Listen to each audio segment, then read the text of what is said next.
Donc bonjour à toutes et à tous. Voilà, je fais partie d'une grande entreprise, Airbus. Mais je suis venue vous voir aujourd'hui pour partager avec vous tout ce qu'on a mis en place au niveau du comité d'établissement autour du sujet des aidants familiaux. Donc je suis heureuse parce que plusieurs fois lors de cette journée, ce sujet a été évoqué à la tribune et pour moi c'est très important parce que ça fait des années que je travaille sur ce sujet et j'avoue que j'ai eu beaucoup de frustration jusqu'à présent parce que c'est un sujet que je ne trouvais pas assez évoqué dans les différentes journées ou dans les différentes manifestations. Voilà, donc j'avais préparé une petite présentation entre guillemets. Je ne vais pas m'étendre sur toutes les pages parce que ça risque d'être un peu long. Oui, puis tu vois le compteur devant toi. Voilà, et voilà. Donc, je te propose de passer à la plage suivante. En fait, c'était juste... Ah non, il y en a... Excuse-moi. Oui. Voilà, là, ça va aller plus que vite. Hein. Autrement, on va directement à la fin. Et Non, on sera dans les temps. Donc là, c'était juste vous donner quelques chiffres clés. Donc, Béatrice Clic aussi vous en a parlé. Je pense que vous voyez tous, hein, c'est quand même assez grand. Donc, voilà, des chiffres, c'est 11 millions, vous voyez, 58% de femmes. C'est pas assez grand. Ah, oui, désolé. Donc, je vais en commenter certains. 82% de manque de reconnaissance sociale, hein, c'est ce qui remonte régulièrement de la part des aidants. Et 51% donc, de salariés aidants qui travaillent. Voilà, donc la conciliation vie professionnelle et vie privée à mettre en œuvre. Et on sait que c'est, comme on l'a dit avant, c'est vraiment très très compliqué pour ces personnes-là. Et on va voir, nous, au CE, donc on a réfléchi à tout ça. Et c'est un sujet que j'ai mené aussi au niveau des négociations, comme on pourra le voir.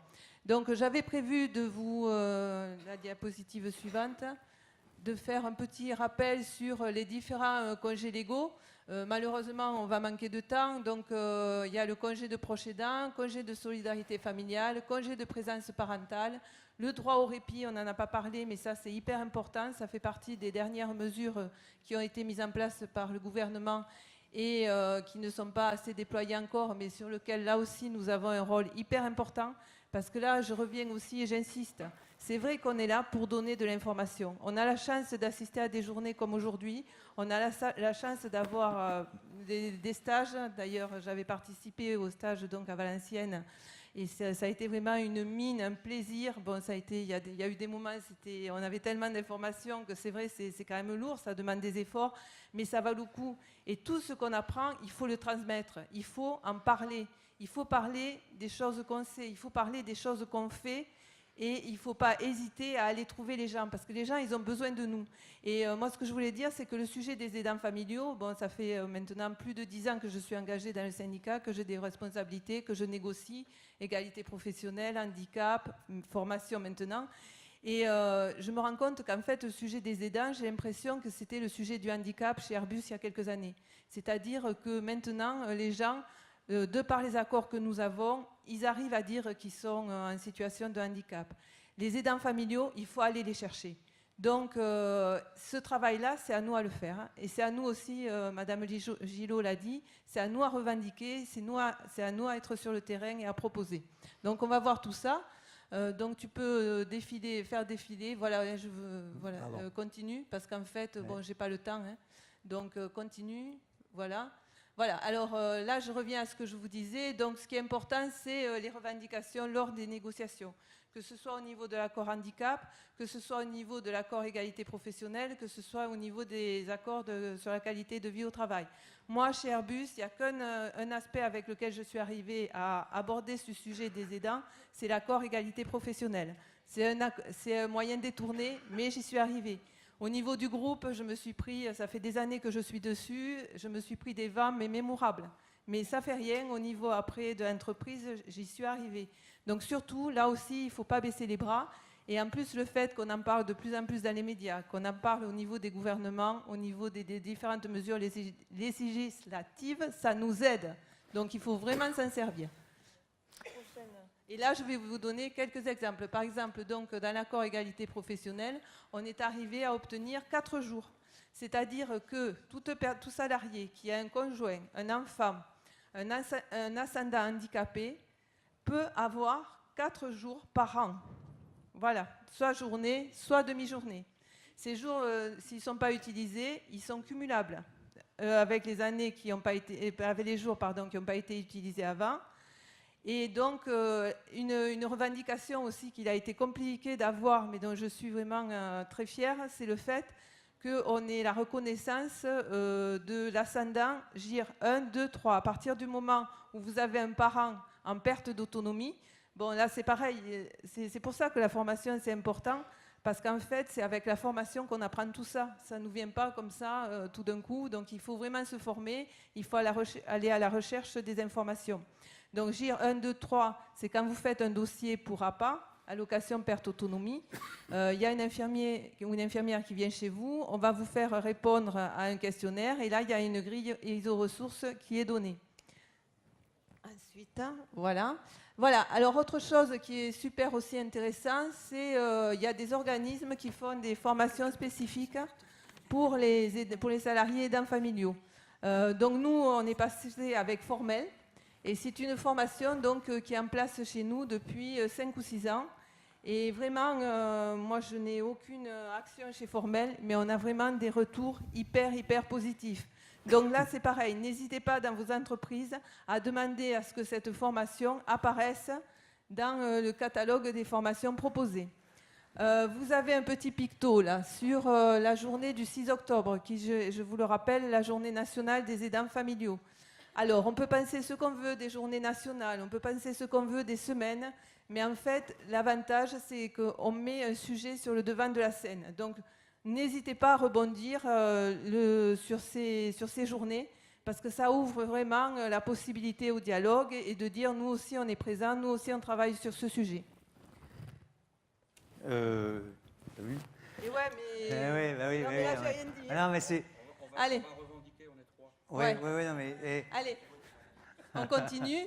Donc, ce qu'on peut faire aussi, c'est, si vous voulez, nous, on a commencé à organiser des conférences, des forums pour les aidants familiaux, pour parler de ce sujet, pour donner des informations. Quelque chose qui est très, pardon, je suis de Toulouse, j'ai le langage un peu, qui plaît énormément, ce sont les ateliers des aidants, c'est-à-dire qu'on fait venir au CE, vous allez le voir, des organismes, des associations entre midi et 14h pour parler aux salariés aidants qui s'inscrivent. Et on a vraiment un gros succès. Après, on est en train de travailler sur la création d'un cercle des aidants pour que les aidants familiaux puissent se retrouver, puissent échanger les bonnes pratiques et puissent s'entraider. Ensuite, là, vous voyez, c'est l'affiche que nous faisons pour le Forum des aidants. On organise un forum pour les aidants donc tous les ans. C'est la 3e année. Et chaque année, nous prenons un thème nous mettons le focus plus spécialement sur un thème. Donc cette année, ce sera le handicap psychique. Voilà. Là, vous avez par exemple les ateliers pour les aidants que nous allons proposer au premier semestre 2019. Diapositive suivante. Voilà, donc là, vous voyez exactement, typiquement, la communication que nous mettons en place, c'est-à-dire que vous avez pu voir que sur la fiche, il y avait un point d'interrogation avec des questions, des mots. Et là, en fait, on dit aux gens, voilà, vous aurez tous ces organismes qui, ce jour-là, seront là. Vous pourrez venir les rencontrer, ils pourront vous aider. En fait, c'est vraiment une prise de contact et on est vraiment sur le concret. Diapositive suivante. Alors, le sujet sur lequel il est très important aussi de travailler, c'est que nous nous rendons compte qu'en tant que comité d'établissement et en tant que CSE, nous sommes de plus en plus amenés à avoir des enfants en situation de handicap dans nos différentes structures. Et tout ça, ça se travaille. Il faut amener les parents à en parler. Il faut amener les parents à ne pas avoir peur à dire qu'ils ont leurs enfants dans ces situations. Parce qu'en fait, on se retrouve après avec des enfants au Mexique, en Indonésie, qui sont autistes ou qui ont des troubles du comportement et c'est à nous à gérer. Donc là aussi, on a entamé toute une politique de démystification, de vulgarisation, de confiance pour justement aider tous ces parents à venir vers nous. Et on est vraiment pour l'inclusion, parce que ce qui est important, c'est l'accessibilité. Alors, il y a l'accessibilité au bâtiment pour les personnes à mobilité réduite, accessibilité aussi à la culture. Nous proposons des spectacles en langue des signes, du théâtre narratif sous casque. Et d'ailleurs, je remercie les interprètes parce que je sais que c'est un gros travail de traduire en langue des signes, donc bravo à eux. Et super aussi l'initiative des casques là, pour les personnes qui malentendantes. Nous aussi, on a mis des boucles à induction magnétique. Ça marche super bien. Ensuite, voilà. Donc, voilà, vous avez ici tous les spectacles. Bon, ça fait 5 ans là, que je propose donc, des spectacles autour donc, du handicap, qui parlent du handicap ou avec des personnes en situation de handicap. Voilà. Et ensuite, bien sûr, on en a parlé tout à l'heure, ce qui manque aux aidants, c'est du temps, c'est de l'argent et c'est de la compassion, de l'accompagnement. Donc nous sommes là pour ça. Voilà, merci à vous.